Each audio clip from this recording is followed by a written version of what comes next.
جی ہاں دوستو، 800 کروڑ کا ٹوین ٹاور گرا دیا گیا۔ خبر کی طرف بڑھنے سے پہلے آپ کو بتاتے چلے کہ آج کی خبر اہم ہونے والی ہے۔ خبر کو آخر تک دیکھیں اور جتنا ہو سکے دوسروں تک شیئر کریں۔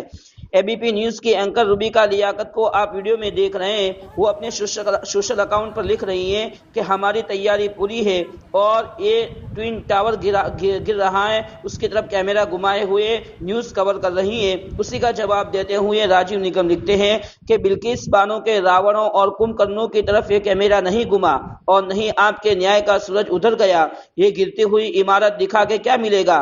گرتا ہوا ایمان دکھائیے۔ انہی کی حمایت میں ایک اور عزت لکھتے ہیں، اس کا ایمان ختم ہو چکا ہے۔ اسی طرح ایک اور عزت لکھتے ہیں، ان بھکتوں سے اور کیا امید رکھنا سر۔ اسی طرح ایک اور عزت لکھتے ہیں، ان کا تو خود کا ایمان گرا ہوا ہے۔ جب بھرشٹاچار کی بیل پنپ رہی تھی تب نہ تو آنکھیں کھلی تھی اور ایمان تو سائیڈ میں پڑا نیند لے رہا تھا۔ اسی طرح ایک اور عزت لکھتے ہیں، ان کا روح تک بکا ہوا ہے، یہ کیا گرتا ہوا ایمان دکھائے گی۔ ناظرین، آپ کی کیا رائے ہیں؟ آپ بھی ہمیں کمنٹ کر کے ضرور بتائیں۔ ویڈیو پسند آیا لائک کریں، شیئر کریں اور اسی طرح مزید سچی خبریں پانے کے لیے چینل کو سبسکرائب کر کے بیل آئیکن پر کلک کریں۔ ملتے ہیں انشاءاللہ نیکسٹ ویڈیو میں، تب تک کے لیے اپنا خیال رکھیں۔ السلام علیکم ورحمۃ اللہ وبرکاتہ۔